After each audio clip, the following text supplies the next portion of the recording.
Kia ora, my name is Shannon and welcome to the Land Down Under. A few months ago I made the decision to live a more self-sustainable lifestyle, and that involves getting in the water and getting my protein source from the ocean. So yeah, I have to hunt for my food now. Getting from the supermarket is sort of what I want to be avoiding. I want to get most of my food source, my protein source, from the ocean. So yeah, that's how I'm going to do it. And I'm out on another mission today. The weather's been shit for so long now, a couple of weeks, so the freezer's definitely running dry. Really hoping today that the fizz isn't going to be too bad. We've had quite a few settled up days now, so I'm looking forward to getting in that water.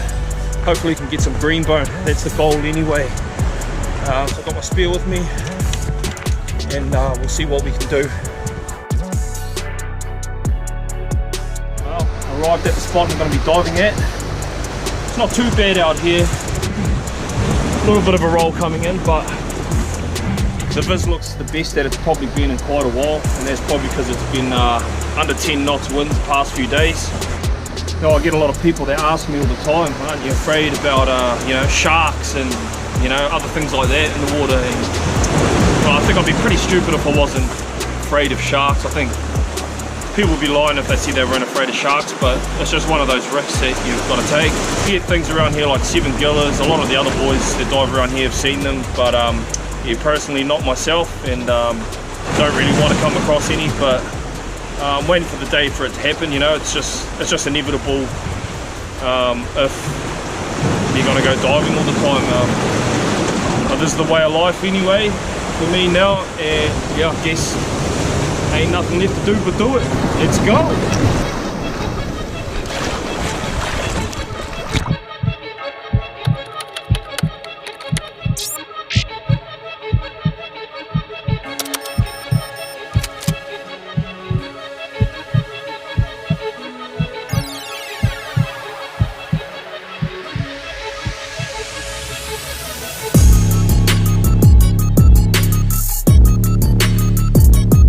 I jumped in the water and it was absolutely riddled with fish. This one didn't even see me coming, swam straight for me, spotted me and then tried to turn, so hit him broadside with the shaft and it was lights out. As always, icky the fish straight away and bleed it out through its gills. As soon as I hit a fish, I just want to put it out of its misery straight away, limit its suffering. As you can see, there's a lot of fish down here. A lot of them are juveniles though, so those are the ones that you want to leave behind. Good thing about spearfishing is you can select your fish, so it's not like netting, you can choose your fish, so you want to aim for those big mamas. The hunting technique I'm using here is called a spetto, and that's when you dive straight to the ocean floor and basically wait for the fish to come to you. So legally I'm allowed to take 15 butterfish per day, and they have to be 35 centimeters long. Today I won't even be taking half of that, so yeah, just enough to stock up my freezer just for a couple of weeks and get some good feeds. Now I could stay in here for a couple more hours and get my limit of 15, but that's not my goal. I just want enough to fill up my freezer for a little bit. I treat these waters like my cupboard, so they're always going to be there. I just have to come back and get them another day.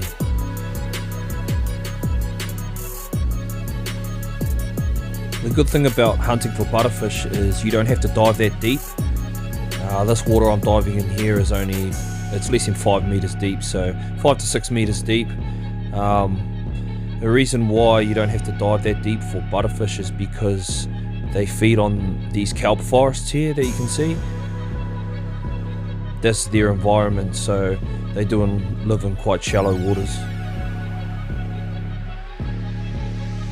Wee tip for you guys: if your foot pockets are a little bit too big, just chuck a thick pair of socks on top of your booties and it fills up those gaps real nice. Really important to have some really good fitting foot pockets, otherwise yeah, you can get cramp out there and it just makes life a whole lot easier. Another thing is always carry a couple of knives. So I got one in my leg pocket. These Weedy commercial suits come with a built-in pocket. But then I've also got this one over here, which is I used to get my powers off as well. And yeah, that was a gift from my father, so I just strap that one on there to my weight belt. That way if I run into any trouble, I lose the knife, I get tangled with some weeds or around some sort of ropes, then I've got two options to cut myself out. It's tough work out there, so yeah, good to just jump out every once in a while, have a rest, stay hydrated, and regenerate. You know, holding your breath for all those intervals at a time can really take its toll on the lungs and the oxygen levels. So safer to have a rest than just keep pushing the limits. I wouldn't usually carry this much fish on my spear line around with me, but I decided to anchor up the float closer to where I got in the water. The reason for that is just keeps pulling me around in this spot. Basically, it's real huge current here, so yeah, it just rips you away from the spot that you're actually hunting in, and yeah, it's really distracting when you're trying to relax. Now, I don't know what some of your guys' thoughts on this water visibility is, but to me, this is bloody primo. I mean, down here we get a lot of swell, so the visibility is just a huge factor in whether you're going to be able to actually see anything.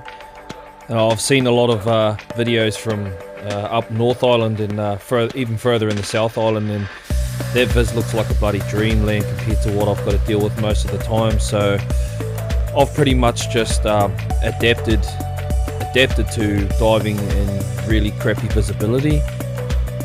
Going back to what I was talking about earlier with the sharks, I haven't seen one yet, but the reality is they've probably been there all along. I just can't see them. This fish I'm pulling up here, only just nailed him right by the pec fin, so he only just stayed on. He was wriggling around and almost got loose, which wouldn't have been good because he probably would have just died anyway. There's nothing worse than shooting a fish and then losing it. Plenty of huge powers out there, but I only took one for my dinner. Oh well, that's enough kai moana. Time to get out now and prepare for this long walk back.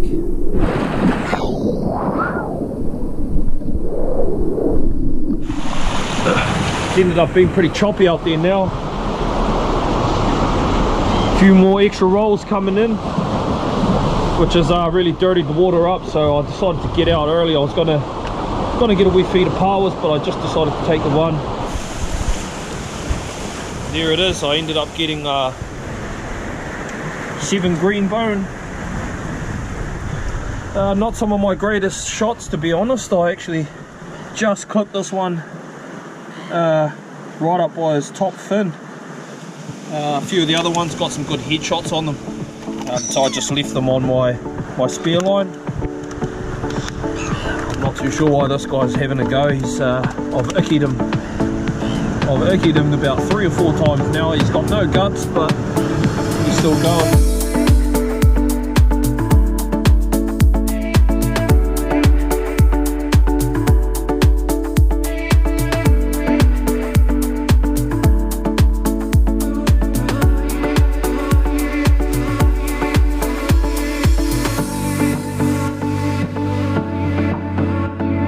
As the saying goes, we do the mahi, we respect the moana, and we eat like kings. So head back through town now, shoot back to base and cook up all this kai moana.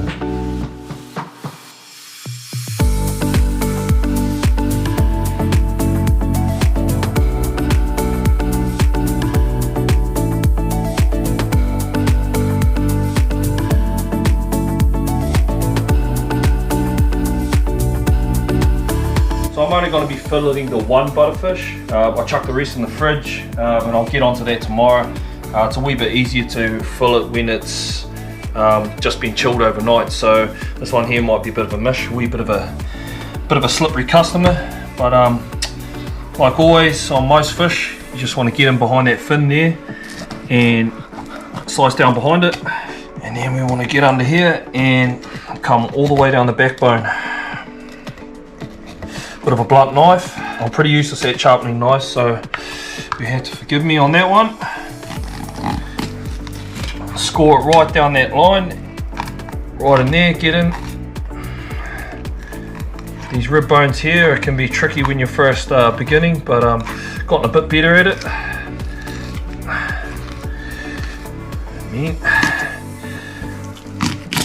Look at that whānau. Nice, beautiful greenbone, or butterfish as you call it up north. Nice fillet. So skinning this is reasonably straightforward. You're just going to come in the back here, put a wee divot in here, and then it gives you something to grip onto.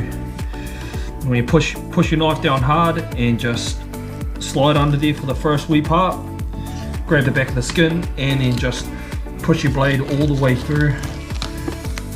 Get those bones in there, get them out.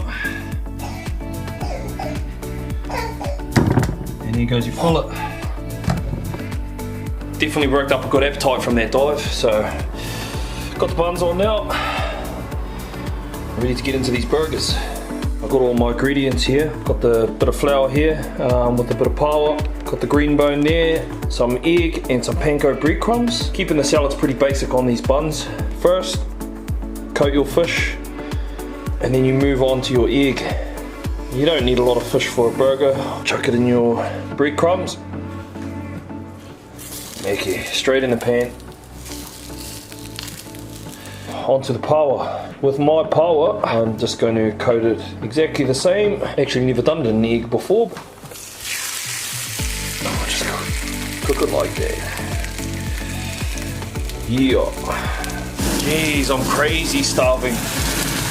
It's amazing the difference between shore diving and diving off a boat. Off a boat you can just sort of jump back in the boat and things are all good, but when you're diving from the shore, you got to put in that mahi hard, you know, carrying around the weight belt all the way down the track, as well as everything else, your fins, your gear. I'm absolutely bugging, so this is going to be great.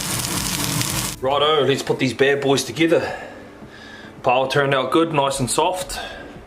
And these green bones, they do look a wee bit burnt, but hey, it's all good. I'm not fussy. Salt, bit of pepper, and I already chucked the barbecue sauce on there because that's my favourite. Time for a beer, I think.